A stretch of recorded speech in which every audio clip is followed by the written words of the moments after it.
everyone, good morning to all. Hope you all are fit and fine at your homes. So students, today we will discuss the 15.2 exercise of the chapter number 15, perimeter and area. So let's start from the book. Open the page number 204. There is a topic area. So students, what is the area? Area क्या होता है? The amount of surface enclosed by a closed figure is called its area. जो क्या है, कोई भी closed figure है, ठीक है, वो जितनी सरफेस को कवर अप कर रही है, जितनी स्पेस को, ठीक है, ऑक्यूपाई किया हुआ है, उस सरफेस का जो वो जो सरफेस है वो क्या होगा, हमारा एरिया. ओके स्टूडेंट्स, अब एरिया की स्टैंडर्ड यूनिट्स होती हैं. Smaller areas such as area of a book are measured in a square centimetre. Smaller वाले किस में मेजर करते हैं हम? स्क्वायर सेंटीमीटर्स में, ठीक है. Areas such as those of play ground are measured in the square metres. जैसे जो बड़े होते हैं स्क्वायर मीटर्स में हम उनको मेजर करते हैं, ठीक है. Larger areas such as those of farmlands or the area of the city or a country are measured in square kilometers, ares और हेक्टेयर्स. ठीक है स्टूडेंट्स, तो जो ज़्यादा होते हैं हमारे पास लार्जर, उनको हम इन यूनिट्स के साथ मेजर करते हैं. Okay. While calculating areas all lengths should be expressed in the same units. जब आप किसी भी चीज़ का एरिया फाइंड आउट कर रहे हो तो आपने ये ध्यान रखना है कि उस एरिया के जो हमारे पास, जैसे लेंथ हम जो भी मेजर कर रहे हैं, जो हम ले रहे हैं, तो उनकी यूनिट्स जो है सेम होनी चाहिए. ठीक है. जैसे आप area of rectangle find out करते हो तो रेक्टेंगल में आपकी जो लेंथ और ब्रेथ है, दोनों की यूनिट्स जो है वो सेम होनी चाहिए. अगर आपकी यूनिट्स डिफरेंट है तो आपका आंसर सही नहीं है. ठीक है, यूनिट्स सेम रखनी है आपने. क्लियर? तो नेक्स्ट है स्टूडेंट्स, ये दी हुई है आपने के पास यूनिट्स ऑफ लेंथ. ठीक है, जैसे 1 सेंटीमीटर में कितने मिलीमीटर्स होते हैं? 10 मिलीमीटर्स ना.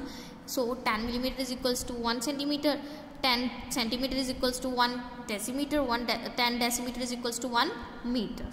ठीक है, तो इनको आप आगे आगे लिख सकते हो easily.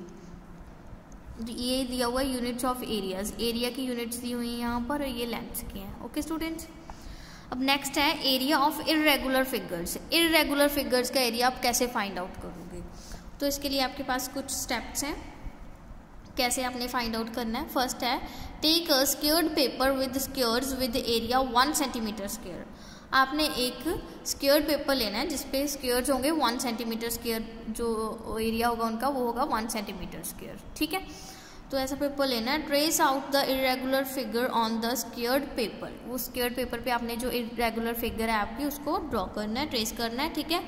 Count the number of full squares covered by the figure. आपने क्या करना है, जो फिगर ने कवर अप किए हुए हैं स्क्वेयर्स, ठीक है, उसमें से जो फुल स्क्वेयर्स कवर अप किए हुए हैं उनको काउंट करना है. जैसे इस फिगर में हमारे पास 8 हैं. 1 2 3 4 5 6 7 8. फुली कवर्ड कितने हैं? 8. ठीक है. एंड नेक्स्ट हम क्या करेंगे, count the number of squares which are half or more than half covered. There are 6 of them. और देन हमने उनको काउंट करना है जो हाफ हैं या हाफ से ज़्यादा हैं. ठीक है, जो हाफ से कम है उनको काउंट नहीं करना, उनको नेग्लेक्ट करना है. तो वो हाफ से ज़्यादा हमारे पास हैं 6 यहाँ पर. Okay. Do not count squares less than half covered.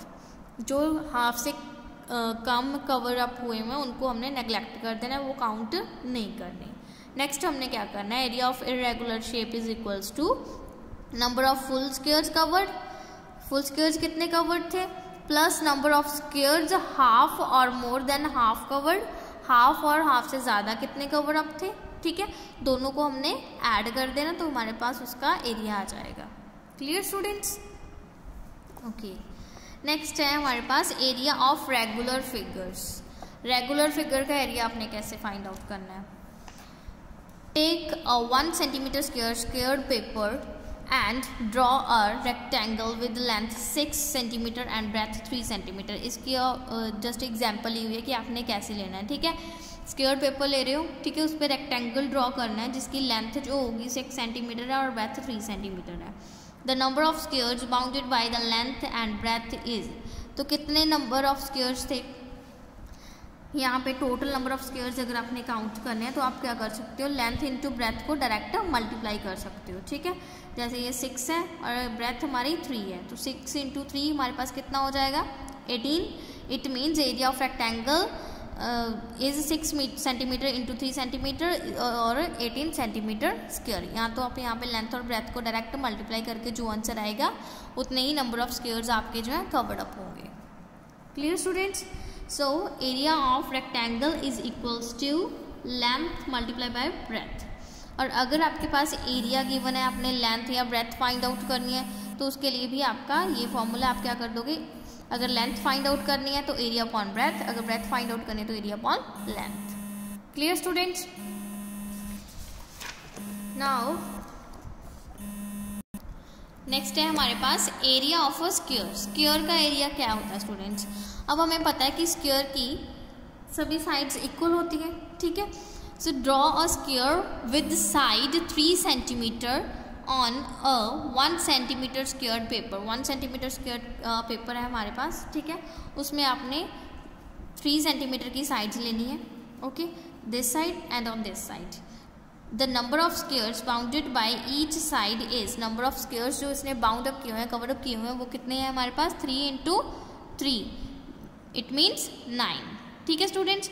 So area of square क्या हो गया आपके पास, side into side means side का स्क्वायर। जो साइड आपके पास गिवन है तो एरिया ऑफ स्क्वायर क्या होगा, जितनी साइड आपके पास गिवन है उसको आपने साइड मल्टीप्लाई बाय साइड कर देंगे, तो आपके पास क्या आ जाएगा, एरिया मीन्स के साइड का स्क्वायर। क्लियर? एंड नेक्स्ट है हमारे पास conversion of mass, capacity and money. आपने मास, कैपेसिटी और मनी को कैसे कन्वर्ट करना है, ठीक है स्टूडेंट्स। तो फर्स्ट है आपके पास मास। मास हमारे पास कौन कौन सी यूनिट्स में होता है students, kilogram, grams, milligrams are the most common units for measuring mass और वेट, ठीक है। मास और वेट को हम मोस्टली किन यूनिट से मेजर करते हैं, किलोग्राम, ग्राम और मिलीग्राम में। तो इनके बीच में रिलेशन है 1000 milligram is equals to 1 gram and 1000 gram is equals to 1 kilogram, ठीक है स्टूडेंट्स। तो ये आप इनको कन्वर्ट करने के लिए यूज़ कर सकते हो। अगर आपने किलोग्राम को ग्राम्स में कन्वर्ट करना है, ठीक है, या फिर ग्राम्स को मिलीग्राम्स में कन्वर्ट करना है, देन आप 1000 से करोगे मल्टीप्लाई। अगर आपने मिलीग्राम को ग्राम्स में या फिर ग्राम्स को किलोग्राम्स में कन्वर्ट करना है तो आप करोगे divide by 1000। Clear students? Next है कैपेसिटी। कैपेसिटी हमारे पास हम कैसे मेजर करते हैं, कौन सी यूनिट से, लीटर और मिलीलीटर में मेनली, ठीक है। तो हमारे पास इनका रिलेशन है 1000 millilitre is equals to 1 litre. 1 litre में हमारे पास होते हैं 1000 मिलीलीटर्स। क्लियर? अगर आपने लीटर को मिलीलीटर में चेंज करना है तो 1000 से मल्टीप्लाई कर दोगे, अगर मिलीलीटर को लीटर में चेंज करना है तो आप वहाँ पे 1000 से डिवाइड करोगे। Clear students? एंड नेक्स्ट है हमारे पास मनी, मनी की कन्वर्जन, ठीक है। वी यूज रुपीज एंड पैसे एज यूनिट्स ऑफ मनी, ठीक है। हम क्या करते हैं, मनी की यूनिट यूजुअली हम रुपीज़ और पैसे लेते हैं, and we know 1 rupee is equals to 100 पैसे, ठीक है। 1 रुपये में 100 पैसे होते हैं हमारे पास। सो अगर हमने रुपी को पैसे में कन्वर्ट करना है तो मल्टीप्लाई बाय 100, अगर पैसे को रुपीज़ में कन्वर्ट करना है तो divide by 100। Clear students? Conversion clear है? Okay, so hope you clear all the concept of this exercise, and please try all the questions of this exercise at your homes, and if there is any problem then I will send the written assignment to you. Take help from them. Okay students, thank you, have a nice day.